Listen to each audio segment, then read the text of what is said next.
Srimad Bhagavad Gita, chapter 10, verse 10. This is actually such a famous verse of the Gita that I'm sure most of you would be knowing it. I was in St. Petersburg and they didn't have a dashka. So I took on two very famous verses for discussion on 2 different days. And many of our pandits were able to chant without the help of the both. I'm sure there's some pandits and panditis even over here. So we'll see how many pandits and panditis there are in this system. teṣāṁ satata-yuktānāṁ bhajatāṁ prīti-pūrvakam dadāmi buddhi-yogaṁ yena upayānti teṣāṁ satata-yuktānāṁ bhajatām prīti-pūrvakam dadāmi buddhi-yogaṁ yena upayānti teṣāṁ satata-yuktānāṁ bhajatām prīti-pūrvakam dadāmi buddhi-yogaṁ yena upayānti teṣāṁ satata-yuktānāṁ bhajatām prīti-pūrvakam dadāmi buddhi-yogaṁ yena upayānti. So this is one of the most famous verses of the Bhagavad Gita, one of the most quoted verses of the Bhagavad Gita. Bhagavad Gita, there are 4 verses which are known as the Chatur Shlok that are considered to contain the essence of the Bhagavad Gita. And this is one of those verses. The other verses that are significant are, read 8. The other verses are chapter 8, text 8, 9, 10 and 11. These are the 4 key verses. Now, the whole purpose of studying the Bhagavad Gita is to bring us to the point of surrendering to Krishna. So Krishna is giving us a formula in this verse how we can understand Him. Some try to understand Krishna through the speculative process. Some try to understand Krishna through the yogic process. But we try to understand Krishna through the process of devotion. Bhakti Yoga is nothing but a path of devotion. Now Krishna says, those who are constantly devoted to serving me with love, I give the understanding by which they can come to me. Now some of you may say, or all of us should say, but we don't really think we are in a position that we are serving Krishna with love. Do any of you think you're serving Krishna with full love? Anyone here? Есть кто-то, кто служит Кришне с полной любовью? So, Krishna says, serve me with love.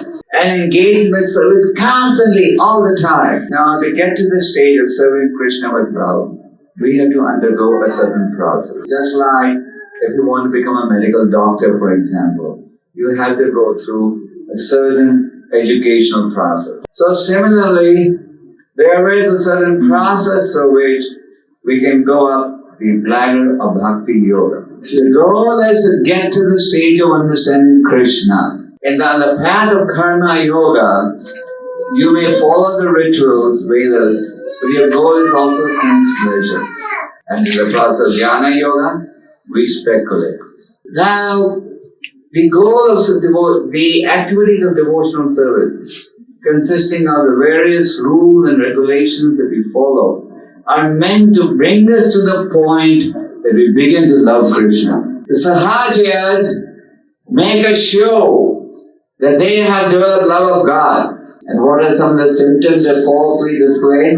Tears coming out of the eyes, rolling on the ground. They try to show as if the hair are standing up. They begin to show as if they're trembling, shivering. I think they're just good actors. A pure devotee doesn't like to display these symptoms in public. On some occasions, devotees have noticed the tears would begin to come out of Prabhupada's eyes when he was leading Kirtan. So Prabhupada would at once stop those tears coming out, because he didn't want to make this process a cheap process, where his followers would just imitate this process to claim some following. So initially, we have no love. We should be honest about it. Therefore, Krishna says, the great sages say, follow certain rules and regulations. Just like Rupa Goswami explains that Bhakti Ratanam Prasamrita Sindhu, the process of Vaidhi Bhakti. What's the meaning of Vaidhi? Vaidhi means rules. So these rules and regulations are they given by Krishna, so that we may become pure. So if somebody says, no, I don't like these rules and regulations, he just saying politely, I don't want to do what Krishna and the great acharyas have said. Just like, for example, we are advised to follow a certain schedule, such as we have Mangalarti, we greet the Lord with some prayers, we sing prayers and glorification of the spiritual master, then we chant our rounds, then we greet the deities, then we have Guru Puja, then we have class, and before that we had Tulsi Aarti. All these are there to serve a purpose. It's such a privilege, for example, to have the facility to greet the Lord in the morning. So we should not think that these rules and regulations are there without any purpose. So if you're living at home, if you're living in the temple, then you're expected to follow a temple schedule. But what do you do when you're living at home? What do you think? Miss the program completely? No, it doesn't matter where you live, the process should be followed. It may be adjusted a bit. Like in the temple, for example, you may have a big ecstatic kirtan. But at home, you may not be able to do that. You may have to do the kirtan softly. But the process should not be circumambulated. The process should not be avoided. Just like Rupa Goswami explains in the very famous process of spiritual advancement, how by executing the classes of bhajana kriya, the anarthas in the heart get destroyed. These anarthas do not leave you to the end of life. Even in old age, they're trying to rob your spiritual intelligence. So we should not think that there's an easy way out of getting over controlling the anartha. Therefore, Rupa Goswami says the bhajana kriya process is nothing but following of the process of Vaidhi Bhakti. A key element in this process of Vaidhi Bhakti or bhajana kriya is the chanting of the Hare Krishna Mahamantra. This is one of the key things I wanted to talk in the Ishtadoshi today. This chanting attentively of the Hare Krishna mantra is a must for anyone who wants to get to the stage of eventually loving Krishna. If you chant attentively, hearing the Mahamantra attentively and carefully and concentrating on the chanting, then you'll find that the chanting will work wonders. Of course, in the initial stage, we just tell people to chant. We don't tell them about any rules, regulations, guidelines. But as they advance spiritually, as they become more serious for spiritual advancement, they themselves want to know what are the guidelines that come here. For example, they follow certain regulative principles. Are they there whimsically? They become the pillars of sinful life when you indulge in, and when you abstain, they become the pillars of spiritual life. The process is guaranteed to succeed, because the process is coming from the Supreme Lord Himself. The process can rectify and purify the greatest of sinners. So, this process of Vaidhi Bhakti is a must. Many times devotees want to know how to develop determination. Rupa Goswami advises us that certain qualifications must be cultivated. One of them is Utsaha Nishtaya Dharya Tat Tat Karma Pravartana Sangatyagya Sato Vete Satpir Bhakti Prasadati. So how do you develop determination? So Rupa Goswami explained that by the execution of bhajana kriya, not only will your anarthas begin to get weak and eventually destroyed, but also you will develop nishtha, firm faith. This nishtha is a result of the concentrated effort a devotee makes. And eventually this will culminate in Krishna Prema. But the key is the execution of bhajana. Now, an important element in this process of bhajana kriya is the cultivation of spiritual knowledge. Cultivation of spiritual knowledge means reading the words of the Supreme Lord, which have been further explained by the Acharya. Prabhupada wanted ISKCON to be an educational institution. He did not want us to accept anything sentimentally. If we sentimentally accept something, then also sentimentally you will give it up. And if you logically accept something, then you won't give it up easily. Just like the scriptures talk about accepting a bona fide spiritual master and following a bona fide spiritual master. Rupa Goswami explains this process in some detail in Nectar of Devotion. He says, take shelter of a spiritual master, accept initiation, serve him, inquire from him. What do you inquire? How can I make spiritual advancement? Rupa Goswami also gives the qualifications of a spiritual master. He gives the qualification in the very first verse of the Nectar of Instructions from Deshaman. Who knows that famous verse? Vacha vegam manasa krodha vegam jiva vegam adara pasa vegam. Rupa Goswami says, one who has control over the different pushings of the body, he is qualified to make disciples. Vacha. What does vacha mean? Speech. You must have control over your speech. You can't talk mundane things and then say, I have control over my speech. Unnecessary talking is compared to the croaking of a frog. The frog croaks and invites the snake. So, the genuine spiritual personality shall only talk about Krishna, topics related to Krishna. Manasa, mind, control the mind. Kodaha, anger. Then jiva, your eating habit. Vegam means pushing.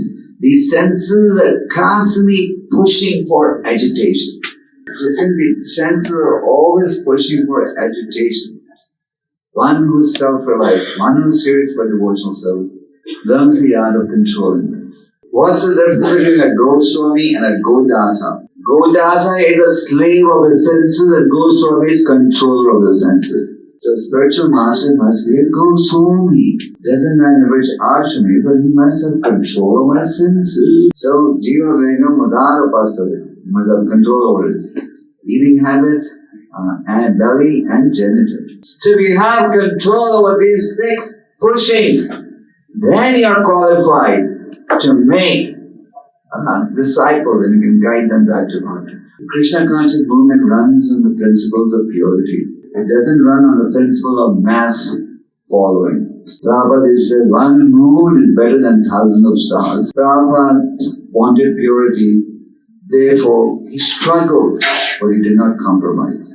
Prabhupada wanted purity at all costs. So he struggled, but did not compromise. Just like we know how he struggled in India.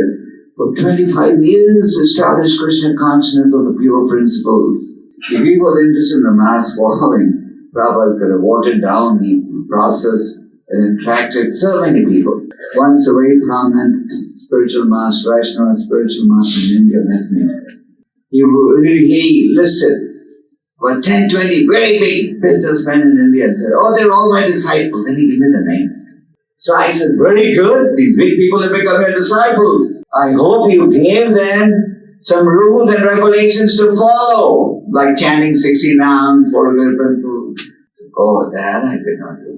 So I said, what's the use of making them disciples? Unless you follow the principle of purity, how will you become pure and eventually to the love of God? They're not interested in becoming Shukracharyas. Shukracharyas did not want Vamana Dev to surrender to the Lord because he was worried about his own income. So, we believe in purity, we practice purity, and we preach purity. And we live by the principles of purity. God is pure, and we have to endeavor to become pure. God is the purest of all.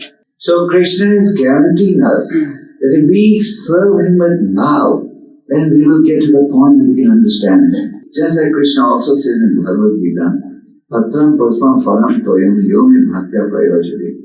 Offer me with love and devotion, leaf, flower, water, I will accept it. But He says with love and devotion. So we have to endeavor to develop love and devotion. Again and again, the Bhagavatam and the scriptures use the word love and devotion, love and devotion. So this love and devotion that the scriptures are talking about is not mundane love, but genuine spiritual love. Chaitanya Charitamrita says the difference between love and lust is like the difference between a gold bar and an iron bar. So, this is spiritual love. Determination, nishtha, is the result of executing the process of life. There is no shortcut around it. Now, in the 18th chapter of Bhagavad Gita, Krishna discusses 3 types of happiness. Are you aware of that? Happiness in order of goodness, happiness in order of passion, happiness in order. Krishna says, happiness in the mode of goodness is, which in the beginning may be bitter, but in the end becomes sweet, and which wakes you up to self-realization. So in the beginning it's bitter. So somebody likes to follow rules and regulations. But Krishna says it will become sweet later. Just like initially you may go for an operation. It's painful. Why do people go for operation? You tell the doctor, please cut me open. Plus I'll give you some money. Not some. Good doctors charge a fortune. Why are you ready to go through all this? Because it's some of the other thing in the end, I'm going to better. So the point is, happiness in the mode of goodness is that in the beginning may be bitter, in the end wakes you up to self-realization. Bitter in the beginning and sweet in the end. And what's happiness in the mode of passion? Sweet in the beginning, bitter in the end, and which is derived of contact with the senses, with sense of. So we can have a choice. Do you want happiness in the mode of passion or goodness? And if you want ignorance, keep sleeping, be lazy.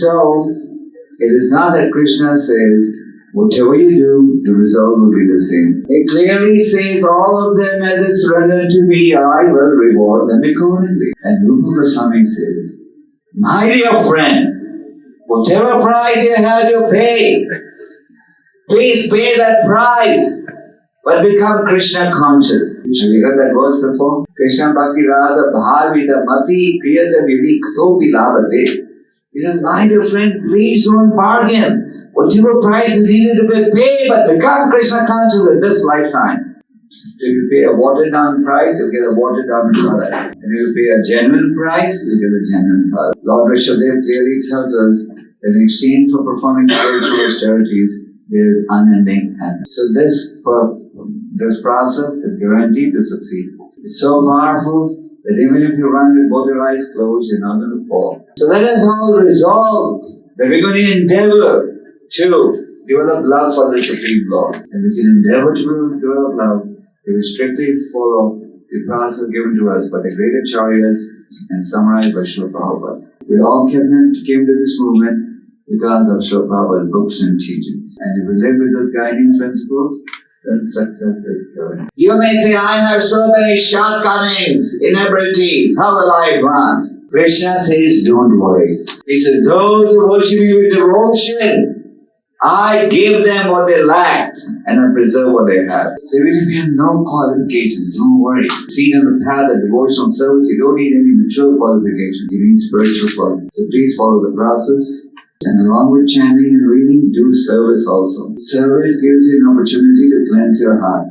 We should be eager for service, anxious for service, hungry for service. And if you combine this with sadhana bhakti with service, then you're on the highway, taking it at high speed back to Godhead. Hare Krishna. Hare Krishna.